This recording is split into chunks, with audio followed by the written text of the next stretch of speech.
का और माननीय भजनलाल जी की सरकार का एक साल पूरा हुआ और उसमें पहले दिन से ही माननीय भजनलाल जी ने जिस सोच को आगे बढ़ाया, जिस विजन को माननीय यशस्वी प्रधानमंत्री नरेंद्र मोदी जी के विजन को एक संकल्प लेते हुए आगे बढ़ाने का काम किया।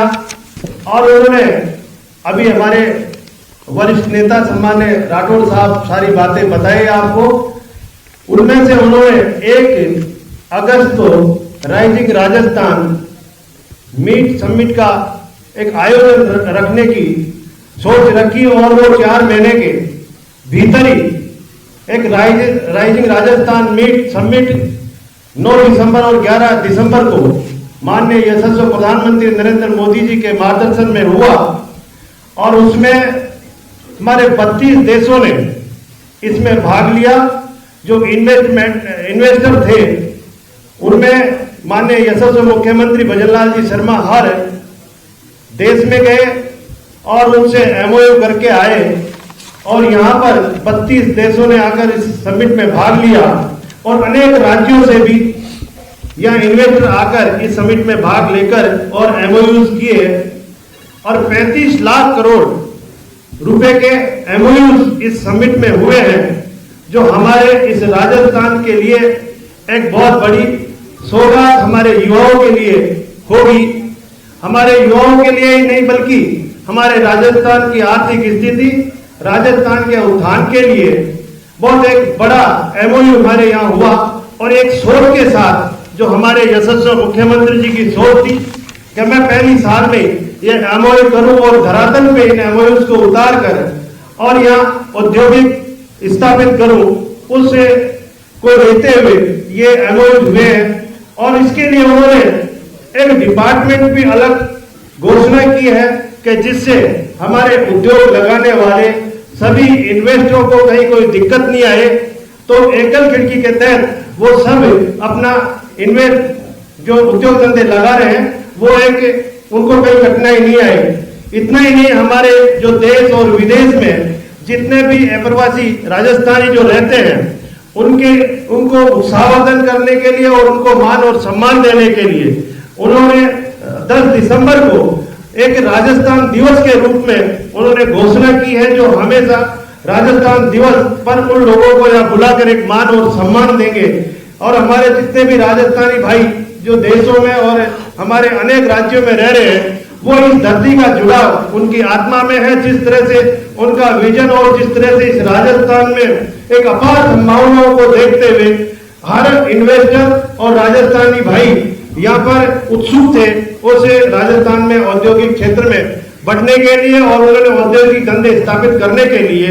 तो मैं मानता हूँ कि ये इन्वेस्टमेंट इस राजस्थान के लिए एक बहुत बड़ी सौगात होगी और हमारे युवाओं को उसमें बहुत बड़ा रोजगार मिलेगा, क्योंकि ये राजस्थान युवाओं का प्रदेश है और युवा हमारा सशक्त होगा, युवा हमारा रोजगार युक्त होगा।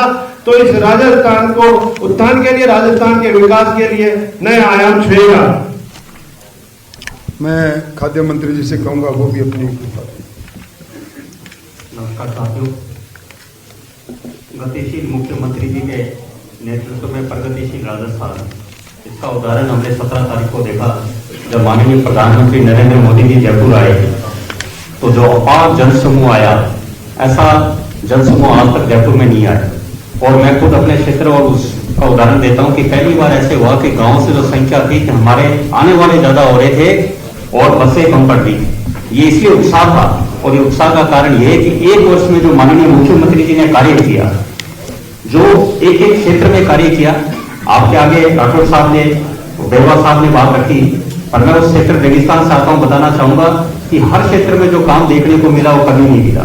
चाहे 5 किलोमीटर प्रत्येक विधायक को जो सड़कें दी वो सड़कों के कार्य पूरे के पूरे हो चुके। जो पिछले विधायक में, हम पिछले कार्यकाल में विधायक थे, पूरे 5 साल में अशोक गहलोत जी ने 5 करोड़ की सड़कें दी और पहले साल में प्रत्येक विधायक को 5 करोड़ की सड़क दी और सड़कों का काम पूर्ण हो चुका। आपदा के तहत जो सड़कें क्षतिग्रस्त हुई, सारी सड़कों के टेंडर हो गए। नगर पालिका, नगर निगम के लिए पहले साल में सड़कों के लिए राशि जारी की गई। केंद्र के माध्यम से सीएडीएफ के लिए सड़कों का राशि जारी की गई। ग्रीन एक्सप्रेस कॉरिडोर जारी किए गए और जब भी उनके डीपीआर बनकर बनेंगे तो पूरे राजस्थान में विकास के नए स्थापित होंगे। माननीय राठौर साहब ने बताया पेट्रोल डीजल का मैं गंगानगर रामगढ़ बीकानेर की बताऊं, 7 रुपए 18 पैसे पेट्रोल के दाम और डीजल के 6 रुपए 60 पैसे के दाम कम करके पहली 3 महीने में करके दिखाई। इससे बड़ा काम आज तक किसी सरकार ने दिखाया। अशोक गहलोत जी सदन के पटल पर बोलते रहे 5 साल, पर कई दाम कम नहीं करे। तीसरे महीने दाम कम करके सरकार ने अपनी मंशा जाहिर कर दी। मंशा जाहिर के लिए चाहे 2 हजार रुपये किसान को किसान सम्मान निधि योजना से हो, चाहे चिकित्सा व्यवस्था को सुधारने के लिए ग्रामीण अंचल में उप स्वास्थ्य केंद्र हर विधानसभा में उनके टेंडर जारी हो चुके हैं, काम शुरू हो चुके हैं। प्राथमिक स्वास्थ्य केंद्र के लिए बजट जारी हो चुका है और पशु केंद्रों के लिए बजट जारी हो चुका है। नए पशु केंद्र बने। ये बातें मैं इसलिए रख रहा हूं क्योंकि हम उस रेगिस्तान क्षेत्र से आते हैं जहां हमारे सबसे ज्यादा महत्वपूर्ण कार्यों का होता है। सरकार ने उन कार्यों में सबसे ज्यादा महत्व दिया जो अंतिम छोर पर बैठा ढाई का जो बैठा व्यक्ति उसको लाभ मिले। किसानों के लिए विद्युत प्रॉपर्टी जो अशोक गहलोत सरकार ने गड़बड़ी थी, आज ये देखिए व्यवस्था सुधरी है। गांव में नए जीएसएस का निर्माण हो रहे हैं और केंद्र सरकार की आरडीएसएस योजना के माध्यम से गांव में विद्युत आपूर्ति तंत्र सुधारा जा रहा है। 33 केवी के जीएसएस, 132 केवी के जीएसएस और माननीय मुख्यमंत्री जी का जो पूरे राजस्थान के किसान इंतजार कर रहे हैं 2027 में दिन में 6 घंटे बिजली मिलकर राजस्थान में ऐसा कीर्तिमान होगा जो भारतीय जनता पार्टी को सरकार को 2028 में वापिस किसानों के बदौलत सरकार आई। और आप देखिए उद्योग में समय आयोजित किया, पर उससे भी बड़ी बात मैं कहना चाहूंगा कि सबसे बड़ी बात माननीय मुख्यमंत्री जी की जो मॉनिटरिंग है, जो प्रदेश महामंत्री के नाते 15 साल उन्होंने मॉनिटरिंग करी संगठन की, वही मॉनिटरिंग आज सरकार चलाने में काम आ रही है। जो माननीय मुख्यमंत्री जी की माइक्रो मॉनिटरिंग है, उसी के बदौलत जो सारी बजट की घोषणाएं वो धरातल पर हो रही है, लागू हो रही है। प्रभारी मंत्री के नाते हमें भी जिम्मेवारी थी कि हम जब जिलों में जाते हैं तो उनका इंक्वायरीज करते हैं कि लैंड डेवलपमेंट कार्य शुरू हुआ है तो उस बदौलत कार्य तेज गति से होना शुरू हो रहे हैं। तभी राजस्थान की जनता में जो उत्साह हमने 17 तारीख को देखने को मिला वो इसी वजह से मिला कि पहली बार उन्होंने ऐसी सरकार देखी जो पहले वर्ष भी काम धरातल पर करके जमीन पर काम उतर कर आ रहे हैं। तो जनता में ये उत्साह है कि पहले साल ये काम है, आगामी 4 साल में कितना काम होगा वो मनोबल बढ़ाने राजस्थान की जनता माननीय मुख्यमंत्री जी और भारत के अध्यक्ष प्रधानमंत्री नरेंद्र मोदी जी का आभार करने 17 तारीख को। मेरा विभाग जो खाद्य और नागरिक आपूर्ति मंत्रालय उसमें माननीय मुख्यमंत्री जी के निर्देश अनुसार उनका ये निर्देश है कि जो वंचित लोग हैं, जो आज भी खाद्य सुरक्षा योजना से बाहर हैं, उनको हम योजना में शामिल करें। क्योंकि ये बात है कि इसमें केंद्र सरकार की राष्ट्रीय खाद्य सुरक्षा अधिनियम 2013 की धारा 9 के तहत 4 करोड़ 46 लाख राजस्थान की सीमा है। जब हमारी सरकार आई तो उस समय 12 लाख की खाली थी रिक्त स्थान। हमने 12 लाख जुलाई अगस्त सितंबर में लाभार्थी जोड़े, जिसमें सबसे प्रथम जितने भी विशेष योग्यजन है 2 लाख विशेष योग्यजनों को हमने खाद्य सुरक्षा में जोड़ा और 10 लाख जो विवाहित महिलाएं हैं उनको जोड़ा और आवश्यक बच्चे थे उनको जोड़ा। और उसके बाद डोर टू डोर डिलीवरी, ताकि जो 18 से कम और 60 से ऊपर जो निराश्रित है उनको घर घर जाकर राशन उपलब्ध कराया गया। और साथ में माननीय मुख्यमंत्री जी के निर्देश अनुसार हमारा ये प्रयास है कि जो वंचित है उनको जोड़ा जाए। उसके लिए हमने 3 चीजें प्रारंभ करी है मुख्यमंत्री जी के निर्देश अनुसार। पहली कि 31 दिसंबर तक जो सुप्रीम कोर्ट के भी निर्देश है कि ई-केवाईसी करानी जरूरी है। अभी हमारे 4 करोड़ 44 लाख लाभार्थी, 4 करोड़ 40 लाख में से उनमें से लगभग 3 करोड़ 81 लाख लाभार्थियों ने ई-केवाईसी कराई है। 31 दिसंबर तक जो ई-केवाईसी नहीं कराएंगे वो 1 जनवरी से स्वतः इस योजना से बाहर हो जाएंगे। और दूसरा, माननीय मुख्यमंत्री जी ने कहा कि जो सक्षम लोग हैं वो इस योजना से स्वयं गिरोह अभियान के तहत बाहर हुए। और मुझे बताते बड़ा हर्ष है कि राजस्थान के प्रत्येक खाद्य उचित मूल्य दुकान पर बैनर लगाए गए और हर जगह फॉर्म उपलब्ध कराए गए। रोज हजारों की संख्या में जो सक्षम लोग हैं वो गिरोह अभियान के तहत जो अपने खाद्य सुरक्षा से अपने नाम उठवा रहे हैं, जिसमें 4 व्हीलर जिसका स्वयं का है वो, और जो इनकम टैक्स पेई है और जिसके परिवार में सरकारी कर्मचारी और सरकारी कर्मचारी वो हजारों की संख्या में रोज हट रहे हैं, तो उससे भी स्थान उपलब्ध होगा। तीसरा अभियान हमने 1 जनवरी से माननीय मुख्यमंत्री जी के निर्देश अनुसार कि जो वास्तव में गांव में वंचित गरीब लोग रहे हैं उनको नए नाम जोड़ना शुरू करेंगे, जिसमें गांव का ग्राम सेवक, पटवारी और बीएलओ क्षेत्र का और स्कूल का प्रिंसिपल, ये चारों उस कमेटी आगे अनुशंसा करेगी तब उन लोगों को जोड़ा जाएंगे। बहुत बड़ा कार्य है जिससे हम उम्मीद करते हैं कम से कम 35 से 40 लाख लोग जो वंचित, जो गरीब वास्तव में घुमंतु जातियों के जो बाहर काम करते हैं, जो भी झोंपड़ियों में रहने वाले जो वो लोग जो वंचित हैं, उनका 1 जनवरी से इस अभियान से शुरू करके इस योजना में जोड़ा जाएगा। और उसके साथ ही माननीय मुख्यमंत्री जो है बड़ा ऐतिहासिक जो कार्य किया गया, जो हमारे संकल्प पत्र में था कि किसानों को गेहूं का समर्थन मूल्य 2700 रुपए तक देंगे।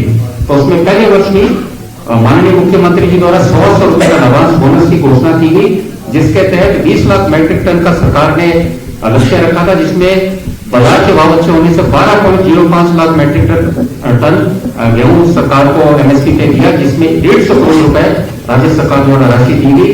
और मुझे बताते हुए आपको अपार हर्ष हो रहा है, इस बार केंद्र सरकार ने गेहूं का एमएसपी 2425 रुपए कर दिया है और माननीय मुख्यमंत्री जी द्वारा 100 रुपए बोनस की घोषणा कर दी गई है।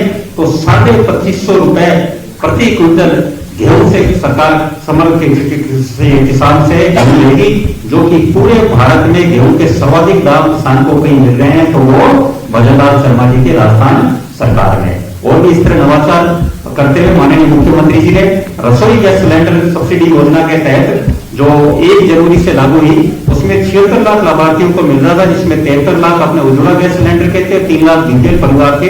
उसमें जब बजट पेश किया गया तो माननीय मुख्यमंत्री जी द्वारा जो खाद्य सुरक्षा एनएफएस से लाभार्थी हैं, उनको भी 450 रुपए में सिलेंडर सब्सिडी में देने की घोषणा की गई, जिसके तहत अभी तक 30.21 लाख परिवारों ने उसमें अपना एनरोलमेंट कराया, जिसके तहत पहली किस्त सितंबर माह की अभी उदयपुर में जो महिला सम्मेलन आयोजित किया गया, उसमें 40 करोड़ की सब्सिडी सीधे खाते में उनके जारी की।